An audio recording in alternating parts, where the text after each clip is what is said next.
Welcome back to another episode of In Between the Lines of Anime, One Piece Edition. I am your captain, Lookiie. Hello, everybody. Welcome back to the chapter discussion. Welcome back outside. Step 2 is, I like it a lot better outside now. It is a lot nicer. As you see, I got a little creek here, a nice little bushes. But I really enjoy being outside. It helps me focus a lot on what's going on in the chapters. Sometimes there's people walking by. But hello everybody. Welcome back. This week we are talking about 1082. So if you are not caught up to 1082 this week, check out our other videos. I have a bunch of the chapter reviews up on YouTube. And if they're not up on YouTube, they're most likely up on Spotify. I think there's a few chapters that are just gone, missing in the void. So if you're not caught up to 1082, thank you very much for watching. Subscribe, read up, catch up, and then come join us. Like, that's kind of what this is for. And then for everybody else who's reading and who is caught up, oh my goodness, these chapters are crazy. These chapters are absolutely nuts. This week, 1083 came out, so I'm just like a week behind. And 1083, apparently it's looking a little cuckoo. A little crazy. My friend Chestnut, I see a bunch of her videos, and we get to talk here and there. And these chapters are looking cool, really, really cool.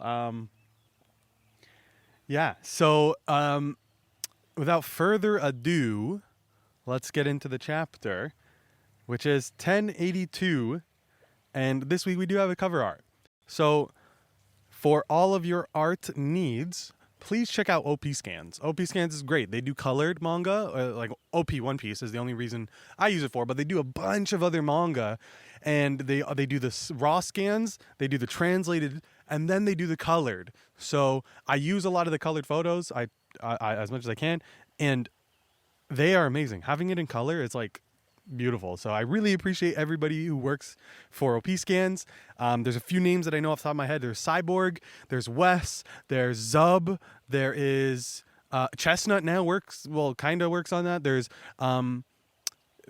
something Melody the Star, and their name is Mathy. I'm not too sure, but I usually try to have them pulled up with the picture that I'm using. So yes, go pay respects to the artist. Go check out OPSCANS. Without further ado, let's get into chapter 1082, titled Let's Go and Take It.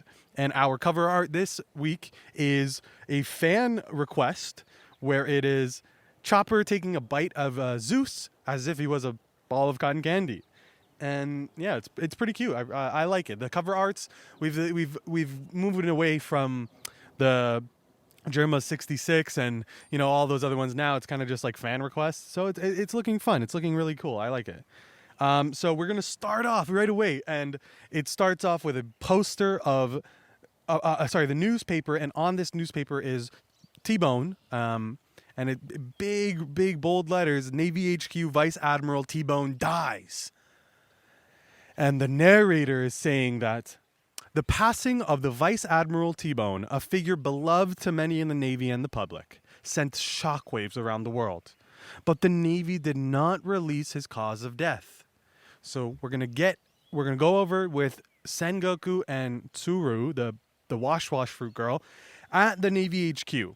And they have no leads as to who killed them, but they do know that it is citizens now who are going after the Marines because of Buggy. So because of all the bounties on the Marines' head, the people, the citizens that they are sworn to protect, are now coming after them for their bounties. And TBone, if you don't remember who TBone was, basically Zoro one-shot him at Water 7, and he was like a very noble man. I don't know how else to say that. Like very, very noble, very virtuous. If he was like a D&D character, that like square with like lawful good, neutral, and then like evil, he would be like lawful good, like just good because of good. So he died by the hands of the people, and Sengoku is talking to Tsuru, telling them, and they're talking. Sengoku is like pretty sure like these are the end times. Like this is where either the Marines come to an end or the world. Like, well, I'm not too sure what's going on. And Suru is saying that it happened in the Pepe Kingdom, where over 1,000 people die of hunger every year. Poverty and money will change you. So, yeah, it actually makes complete sense. Sengoku is upset that the genius jester Yonko Captain Buggy has started his cross guild where he is putting bounties on Marines' heads. And that is actually affecting them now. That plan is actually being executed by the public. So the star rating on TBone's head, like let's say it was like a 2 or 3 star rating, that money, it went to the people of the Pepe or the family who killed TBone because it's so poor there. So poor they can't eat. Thousands of people die because they're hungry. So I could literally just like imagine TBone being like, if my bounty will save your family and you guys will be fed, then so be it. So be it. Take me. Yeah, I really and truly do see that. I'm kind of lucky that my girlfriend is actually like right at Water 7. Like we just recorded an episode yesterday where she is on the episode where Luffy comes back up in Gear 2 and barrages Lucia. Like she's on that episode and she's very excited. So like that's how I remember like the TBone situation, blah, blah. Yeah. So yes. Now they are talking and Sengoku is really, really saying like we need to take down the cross guilds. Like the morale of our navy is gone. Like this cross guild has really and truly hit us. And then somebody walks in and says, a few days ago, I saw Garp going with them over to find Sword. And then Sengoku is like, full of lead. They're going to full of lead. What the hell? So, yeah. And then we pan over to the Umpty Bluffs in the New World, which is very clearly Buggys Island. It has the big giant circus tent on the island with the big logo of the Cross Guild on it. Very cool. So Buggy is saying like, so you've crossed the sea to come and see us. And the old man, why, yes, sir. Yes, sir, I have. Well done. The overlords of the underworld are highly pleased with you. A new kingpin of evil appears. And the old man is in there. I hear the money got sent to my family, which I'm very glad for. Thank you, sir. I don't know why I'm doing that accent, but whatever. Buggy's saying, of course, you eliminated a vice admiral from the Navy headquarters. You're a champion of evil. Wow, I like Buggy. This is very nice. Buggy's continuing to say, so from what I hear, the innocent sent the Navy into panic. Oh, the incident sent the Navy into panic. If they ever find you, they'll surely strike your head from your shoulders. And then the old man is like, well, even if I never get to see my family again, it's still better than letting them starve. Very true, which is exactly what I kind of figured TBone would have said to him. Buggy is saying, well, have no fear. You're welcome into our group. Like, you can come and become a pirate with us. And then a bunch of Buggy's lackeys grab onto the old man. Don't you get it, buddy? Buggy's the genius jester. He is one of the 4 emperors. You're just an average pirate. But your average pirate never gets within a mile of him. And then everybody, Buggy, Buggy, behold, it's Buggy, Buggy, Buggy, Buggy. And he comes and he goes, somebody's yelling, Buggy, get over here. Chairman Baggy Flesh. And he goes, what, do I look like Flabby to you? Like, he's mocking the names. So then one of Buggy's lackeys walk in and finally say, it's finally completed. The Cross Guild's flagship is ready. And Buggy's in there like, wow, what a beautiful ship. So Buggy's ship, Buggy's face looks really cool too. Buggy's ship is like, picture the Sunny, but instead of the Sunny face, it's like the face of the Cross Guild as like a balloon toy. And there's like a circus tent on the ship. And Buggy's like face is open, like he's so shocked. But like because of his chop fruit, like his gums are like out of his body, and then his nose is popping off of his body. His eyes are out of his body, very cartoony. And then the next panel is like him upset, like, oh, I can't believe this happened. And it's a very creepy face. I'm definitely gonna pull it up right here. Very, very creepy face. And he's like, and you want us to ride on this clown ship? Meeting room right now. So Buggy, Crocodile, and Mihawk head over to the meeting room. Everybody else, all the lackeys, it's the best ship ever. You did a great job. So now we're in the meeting room, and we have Crocodile sitting down, Mihawk sitting down, and Buggy's head on this hook. No body. He is beat up, and now this is where there's a lot of talking going on. So Crocodile is saying that the public's opinion on the Cross Guild has been very positive. The Navy should be waking up to the threat that we pose now. And then Buggy is saying, the utopia we seek to build is a military nation. Wait, is that Buggy? It's very hard to tell who is talking, but I'm going to assume it's Buggy. Oh no, it's not Buggy. Buggy is saying, please kill me. Just kill me. And then Crocodile is continuing. The utopia we seek to build is a military nation strong enough to resist any power. And for that, we need overwhelming strength. And Buggy is sitting there all beat up with his hair tied up on this hook. And he's thinking to himself, this is all wrong. This wasn't the life I wanted for myself. And then he yells, kill me and be done with it. If you like, but I gotta get this off my chest. You really call yourselves pirates? Chasing after all these small-time goals. And then, in order to buy that, we'll need massive... Right? So Crocodile was saying, well, in order to buy that, we'll need massive... And then... So the Crocodile, Mihawk says, in order to buy that, we'll need massive and then Buggy cuts in and says, wealth and power, right? Well, if you'll permit me to speak freely. Oh yeah, and then he says, kill me. And then Mihawk is saying, what's this, a last-ditch attempt at arguing back?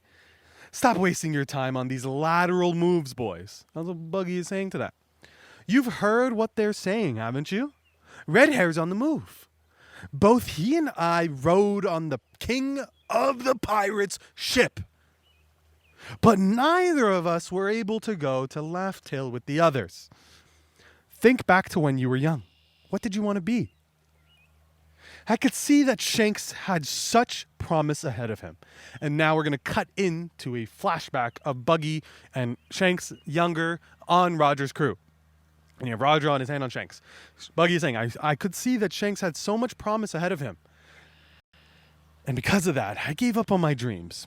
So, this flashback takes place on the day of Gold Roger's death 24 years ago.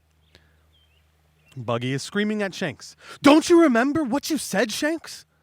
That you'd take your own ship to Laugh Tale one day. Shanks, yeah? Shanks is saying, well, I've changed my mind. For now, I don't feel like trying to get there. Buggy, huh? What? Shanks, but I'll still be a pirate. Buggy is thinking to himself, you're not who I thought you were, Shanks. Aren't you going to be the next king of the pirates in the next generation? Shanks is saying to him, come with me, Buggy. Buggy is upset. I'm not going to work under you, you coward, you filthy animal. I thought Captain Roger's wish was for you to follow in his footsteps. Don't tell me you've forgotten that you lost my treasure map. Well, I haven't forgiven you. So until the next time we meet, we are enemies. And he runs off.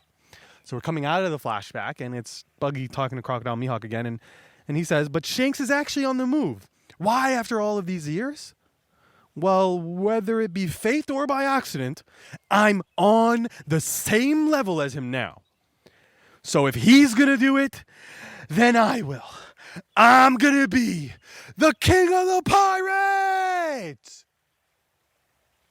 And Mihawk and Crocodile are upset, looking over at him with a smug look. Power, wealth, we'll have it all! Let's go and take it, the greatest treasure the world has ever known! Crocodile says, oh, sorry.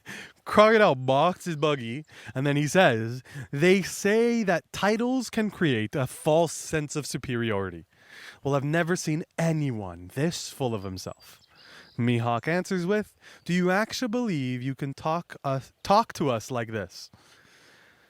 So Crocodile and Mihawk are talking about that there's no plans, there's no like preparation done. Red hair, black beard, straw hat, do you want us to fight all of them? Like, what the hell?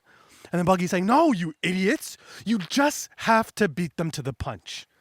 That's the only rule in treasure hunting. Finders, keepers. And then they're saying, don't even start with me. And then Buggy is now calling out to them. Do you remember the passion that these words inspire? All pirates went out in sea to search of this.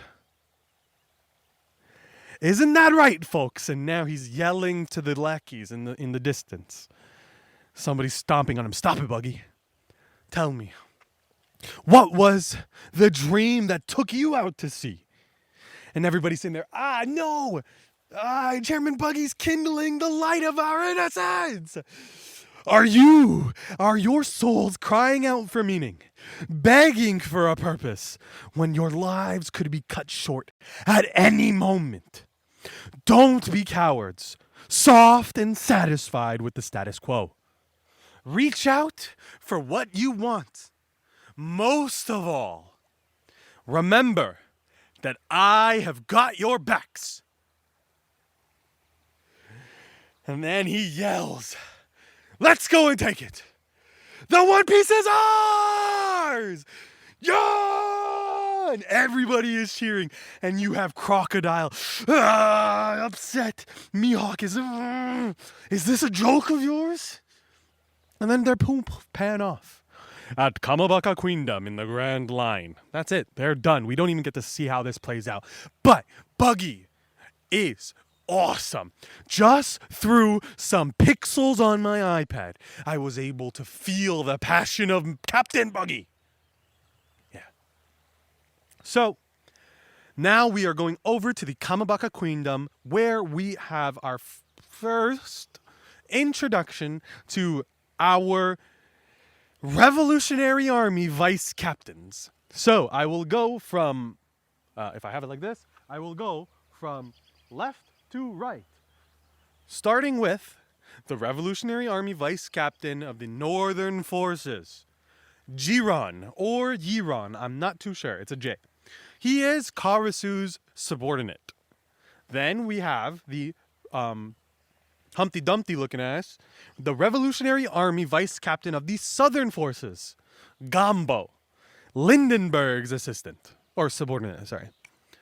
And then, with the lady with the metal arm standing out, the Revolutionary Army Vice Captain of the Eastern Forces, Ahiru, Bello Betty's subordinate. And then our final Vice Captain of the Revolutionary Army is Ushiano of the Western Forces. They are Morley's subordinate. So, they just arrive and they're standing on a pillar and they see a ship off into the distance. And then Gambo is saying, well, how about we make a bet, buddy? I bet you that's an enemy ship. And then Jiron is saying, well, I'll take that bet. I bet it's Sabo. Good point. And then we have somebody yelling to Ivankov and Dragon that Sabo has returned. And it's Sabo standing up. Sabo always looks very, very nice. He's very, very well postured, well kept. He looks good. He has the lady. Whoa. I'm remembering this. But he has the lady that was at Lucia. But not only that, it's the same lady that was with Ace on his cover stories back in like the first like 300 episodes or chapters. Like way back at the beginning, there were a few like cover pages with Ace and a lady, and it was like a farm almost. And this is very clearly the same lady. Like I'm not 100% sure, but like that definitely looks like that lady. So Sabo returns, and everybody's like, yes, great job, Sabo, yay, woo, Sabo. And Ahiru is asking, I nearly shot you, Sabo. And then Sabo says, I'm glad you didn't. And they're all really happy that Sabo has returned.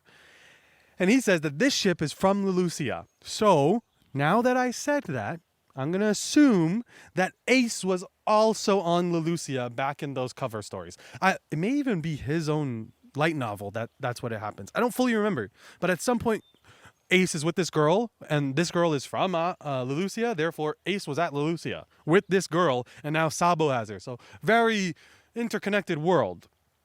But yeah, this ship is from Lucia, and it's the kingdom that just vanished. I'll explain later for the people that need rest.